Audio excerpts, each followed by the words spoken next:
Brian Michael Bendis's The Ones. And jumping into first things first, does this cover in any way, shape, or form connect to something that is happening inside with the story? Sure enough, give it a 7 out of 10.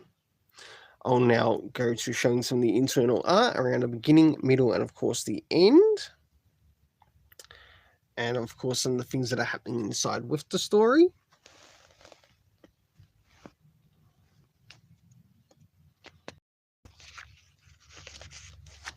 So begin on sort of like the first early pages, to which as we move into the first early pages, we get a bit of a scenario happening here, and of course it all revolves around this particular character here, to which we've got no idea what the hell his name is, and that already loses points in the story, right? We understand that this character is a so-called baby celebrity of sorts. How? Why? I got no fucking reason why. But it's probably one of the worst executions that I have seen in a Brian Michael Bendis indie comic. And if anything, it really detracts from the story. And of course, we see him getting in a bit of a situation, and it's like, okay, why the hell is this happening? I wish it wasn't happening. All right. After that, we move into the middle of the story. And as we start to move into the middle of the story, we've got this character that's like following some of these people around who are known as the Ones, sort of like people who are meant to be like the chosen. And we start to see some of his encounters, and I'll just turn the page over, and here he gets a little bit roughed up. And we learn that, well, this person too is practically a part of the chosen ones as well. And he's looking for this group, or looking for these group of people who are considered the chosens that need to be brought together.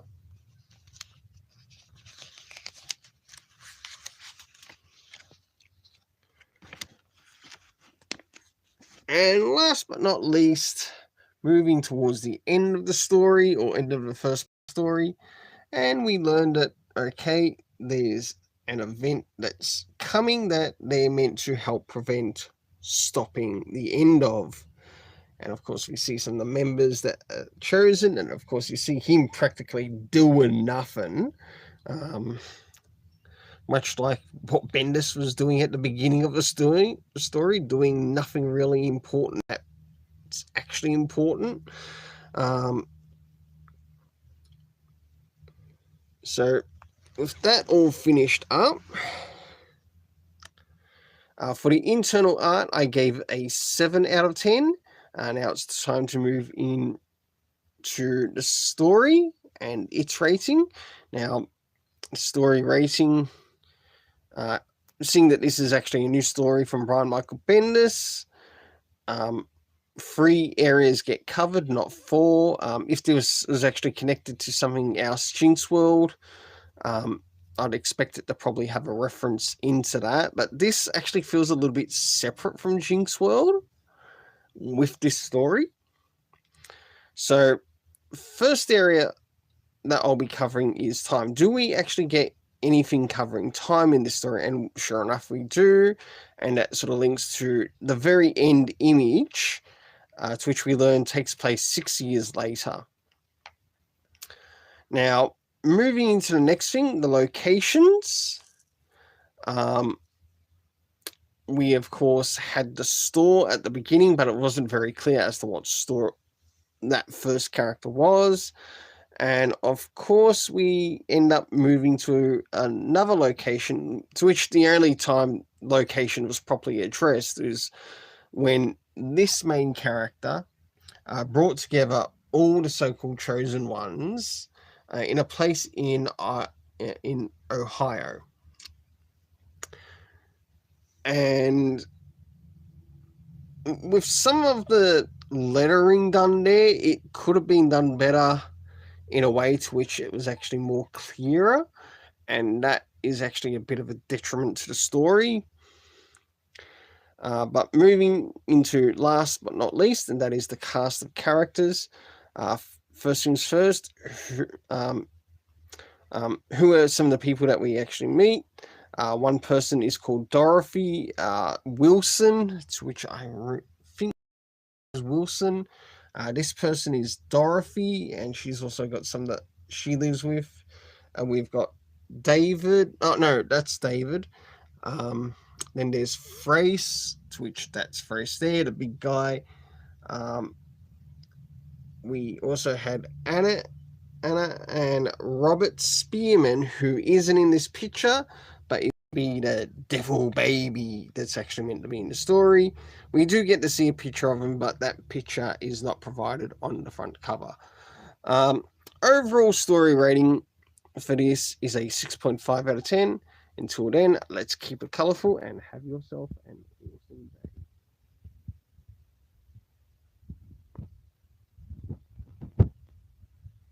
Michael Bendis, and of course Jacob Edgar. He's a penciler and artist that make up the crew. So first things first, in relation to this cover, does this cover in any way, shape or form connect to something that is happening inside of the story? Sure enough it does, to which I give a 6.5 out of 10. Now it's time to move into the internal art and have a look what is happening story-wise. So to those who happen to remember what happened in the last issue, one of the things that happened in the last issue is that they were called to attack Baby Satan. And so this is a bit of a blast into the past in regards to one of the characters whose name is Wilson. And of course, we end up meeting up with his uncle by the name of Steve. And of course, he meets someone that his uncle happens to know.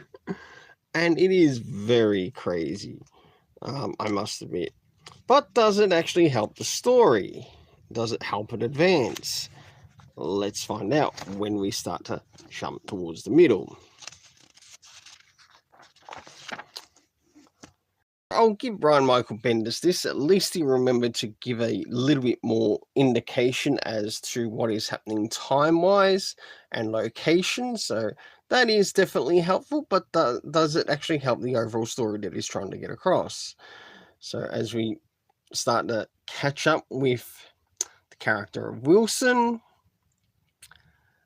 and also somewhat working at his family business, he's still got this Lork or whatever the F he is. I think he's meant to be some type of elf or something. Not very clear. And then last but not least, we move towards the end of the story, to which we get to see the character of Wilson, along with the rest of the members that make up the Ones. Of course, they do end up having another meeting of such in the story, until they come across, well, our big bad villain, or the thing that's meant to be our big bad villain. Interesting concept, but this might not be one of Brian Michael Bendis' strongest indie comics. But I will say one thing for the internal art. I do give it a 7 out of 10. I do enjoy the art. I do like its execution. Now let's see how things go in regards to the story. So, this story will be rated in relation to 3 particular areas, seeing there probably won't be any need to bring up any references to any previous issues, and there's only 4 issues to the run. So first things first, the area of time. As the area of time began, we had 15 years ago, and then it brought us back to the present, which was addressed as now, then 10 years ago, then addressed as now, and 10 minutes ago at the meeting, and of course now, and that's how it was actually addressed in the story, in that particular order.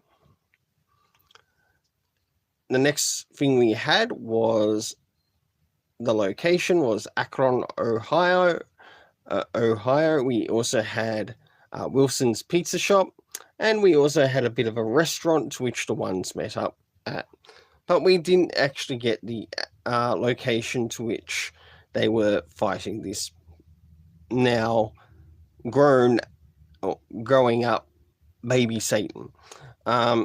Cast of characters consisting of Wilson, his Uncle Steve, Lorick. We had Chester, we had Dorothy, we had Barb, Frace, and Dr. J-Max, I think it is. And for the overall story rating, I give it a 6.5 out of 10. I really want to see this story improve. It is an interesting story. It is an interesting concept. But I think this one might be a bit of a flop. Just by what I'm seeing at the moment. But that's not to say that things can't change in the next upcoming issues. Well, until then, let's keep it colourful and have yourself an awesome day.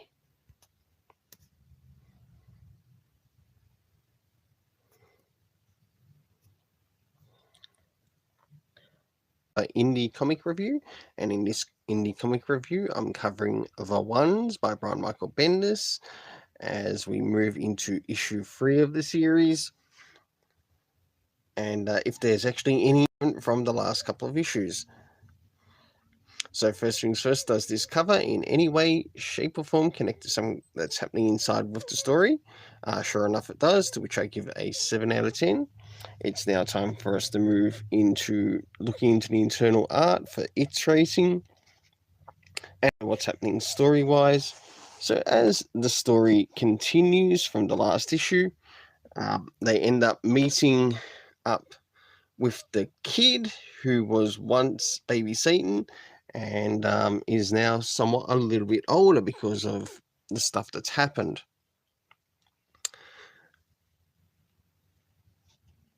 Jumping a little more towards the middle, of course, we've got Brian Michael Bendis trying to be somewhat smart here of like putting some stuff there on the side. He could have just maybe put in some extra pages to cover that whole scene. Of course, we get a little bit more happening here. We return with the character of Wilson. And the impression I'm sort of getting here in the story, it's almost like with this character of baby Satan, they now want to somewhat recruit him, even though they wish to or try to come across as defeating him. So we end up meeting up with the rest of the group of people who make up the Ones and also their part in the story. And at the end, we also get somewhat a bit of an origin as to one of the characters being Nervous, which she'll be probably taking front and center in regards of the next issue. So for the internal art, I gave it a 7 out of 10. Now it's time to move into the story. First things first, did we get anything covering time? Sure enough, we did, which was 2 years ago, but it seems that Brian Michael Bendis also forgot to address when we were coming back to the present. For that, it does actually lose some points. The next is the location. Even though the location was in where we were in this issue. And of course, a lack of a lot of locations just to know where things are taking place. The cast of characters consisting of Baby Satan, Frace, Dr. J-Max, Wilson, Dorothy, and Nervous. For the overall story rating for this, it gets a 6.5 out of 10. Until then, let's keep it colourful and have yourself an awesome day.